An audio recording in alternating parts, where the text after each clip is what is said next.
Hi, my name is Caitlin Christmas, and this is my answer for number one, all of the different genres of books I would use in my classroom at Imaginary High. I'm just going to go through my list and kind of give maybe just a little brief description and whether or not it's either culture, various genres, historical traditions, questions related to social classes, gender, and ethnicities. So, the first one I have is American Born Chinese. It's by Jean Luen Yang. This is a graphic novel, so it definitely incorporates various genres that I could use in my classroom, and it also incorporates cultures and ethnicities. It talks a lot about the American Asian culture, and it has different storylines of different Asian American characters, and they all have, like I said, different stories, so it's different ways of adjusting to American culture, dealing with students in school, which is really awesome for a classroom. It shows students how other students deal with coming to America and being in those classrooms with those students. The next one is The Boys from Little Mexico, A Season Chasing the American Dream by Steve Wilson. This incorporates cultures, various genres, social classes, and ethnicities.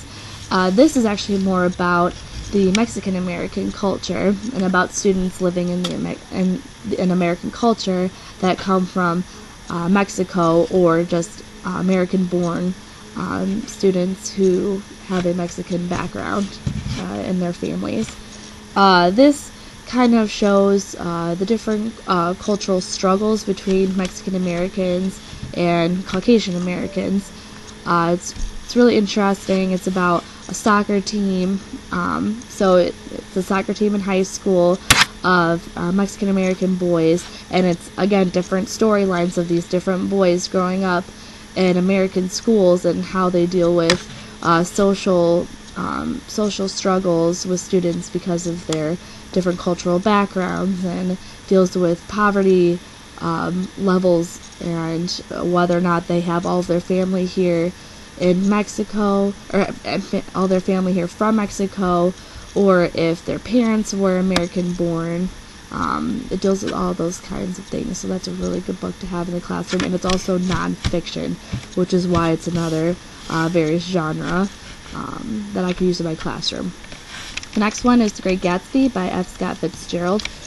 This obviously focuses a lot on social classes, especially that upper class, and the distinctions even within those upper class. Whether it's like the aristocratic class or the people that worked hard to get their money and move up in the world up to that higher class. So it's all these different distinctions within just even one class, and then it shows that relation between that class and the middle and lower classes. So that's The Great Gatsby. An Animal Farm by George Orwell. That's a lot about social classes and historical traditions. The social classes and historical traditions. It has like a background with the Russian culture, and kind of like the Soviets and what happened with the Soviet Union and all of that. But it uses animals to show what the Soviet Union was going through at that time, and that's a really, really good book to use in actually a middle school or a high school setting. So I think that a lot of places use Animal Farm in a middle school setting, but I don't see a reason why it couldn't be used in a high school setting as well to teach about the Soviet Union. Monster by Walter Dean Myers. That has various genres, ethnicities, cultures, and social class. This is about an African American boy who is in jail and is struggling to get out of jail because he believes he's innocent, and it's that struggle between African American and Caucasian Americans, white versus black. So that actually can be taught probably around the time you'd be teaching about the civil rights movement, usually around that February time because of Martin Luther King Jr.'s birthday happening around then and all of that. So that book would actually probably fit in really well around that February time frame.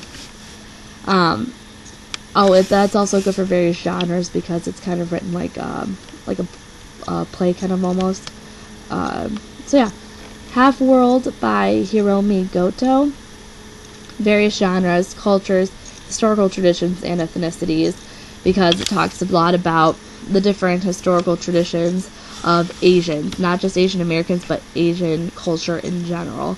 So that's really good to teach my students about Asian culture, and then I could kind of lead into Asian culture in America. How has it changed from just Asian culture to Asian American culture? So that's really good for that book.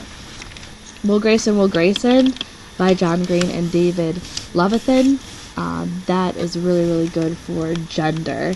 It was hard to come up with books that I thought would be good for gender, especially in a high school setting. It's really, really hard to talk about queer literature or even gender literature focusing on gender roles. It's kind of hard to teach about those types of things in the classroom, but I do feel like Will Grayson is a great novel to have to teach about gender roles, because it's about two boys named Will Grayson, but one Will Grayson is heterosexual and the other one is homosexual, and it shows the difference between these two boys just based on their gender roles that they play, their sexual orientation and all of that.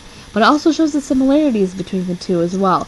So I think a lot of students think that, if someone's homosexual, they're very, very different from me, but this book is great because it shows that while they may be different with their sexual orientation, they're actually, just like, everyone else. So it's a really good book to have. Ready Player One by Ernest Cline. It's various genres and social classes. It's about the rise of the lower class is basically what that book is about, and it incorporates a lot of technology. It's video games. It's great for a lot of the boys in your classroom if you're having a hard time with boys wanting to read. It's a really, really good book to have. It really gets boys interested, and girls, that love that video game culture and 1980s references and all of that. It's really kind of an interesting book, so it's a really good one to have as well. Another book, they called themselves the KKK, The Birth of an American Terrorist Group by Susan Campbell Bartoletti. This is about historical traditions and various genres as well. Historical traditions, obviously, it's about the development of the KKK in the American culture, how it all began, how it turned into this huge thing, and it even talks about whether or not it's still going on today. I don't think a lot of students know that, KKK groups do still exist today, and this book shows them how they were created, how they became this really, really big movement in the South, and it shows that they are still existing today, even. So that's a really good book to have. The Hunger Games by Suzanne Collins focuses on gender and social classes. This is really interesting because this again focuses on that gender, those gender roles that people play. PETA kind of plays that gender role of what we would normally think a woman would play, and Katniss plays the gender role of what we think an alpha male would play. So it's really interesting to kind of read through The Hunger Games, a really, really popular book, obviously, right now, and talk about the gender roles that men and women normally play, and then how they're switched in this book. Snow Falling on Cedars by David Gutterson. This is about cultures, various genres, historical traditions, and ethnicities. This book talks about a lot of historical references with Asian American culture, and talks about the internment camps that we had in America. Again, a lot of students don't really know a whole lot about that. They may have heard something about it, but this book really focuses on the Chinese internment camps that we had in America, how they developed, why they were developed, and what Asian Americans felt like when they were in these camps. Tommy Baton by Joseph Goldman is actually a short story, and this focuses on gender and various genres. I included it because it's about a boy who is playing with his baton in the front yard, and his dad's looking at him and getting upset because he doesn't think that boys should be doing that, and that's not the gender role that he should be playing. And it goes through the acceptance slowly that his father started to feel for his son, and it shows that, you know, if there's like struggles that people feel like at the beginning with gender roles, they can get through it, and they can talk about how they can get through the gender roles, how people feel when they go through these gender roles, and how other people are affected by gender roles. So that's all about Time at the Time. Romeo and Juliet comic book by the Shakespeare Comic Book Company. That is about various genres and social class. Obviously, Romeo and Juliet is something that we will be most likely teaching in our high school setting. But this is the comic book version of Romeo and Juliet. So it's really interesting. If students can't get into this whole Romeo and Juliet, Shakespeare, this, you know, English that isn't modern, this comic book puts Romeo and Juliet into a modern setting, and puts it into modern English so that students are better able to read it, and it's not as challenging for them. So this is something that I would maybe bring into a classroom if I have a class that's kind of slower with their reading level. This is definitely something I would bring in and incorporate in my classroom. Cartography by Camilla Shamsi. This has cultures and ethnicities in it.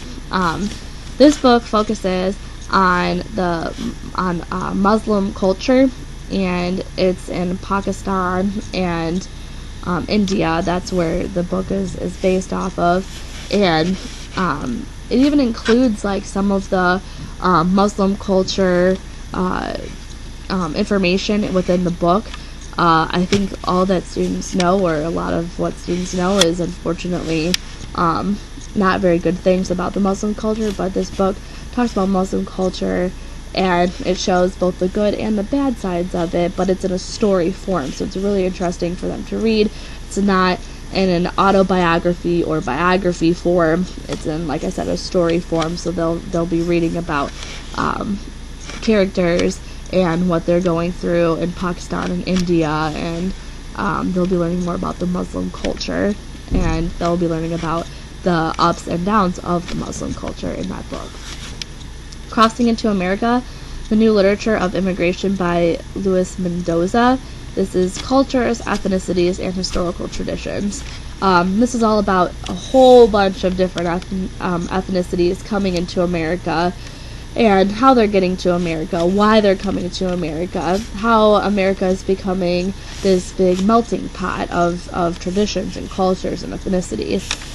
This book talks about it all. Talks about all the different groups, why the different groups started to immigrate to America. Is it the American dream they're coming for? Is it to escape persecution? That the book just talks about everything like that. So it's really, really good to show how America is becoming this melting pot, and about why different ethnicities and cultures and why different people want to come to America. So yeah, that's all my 15 novels that I would incorporate for this book, or for this question. So yeah.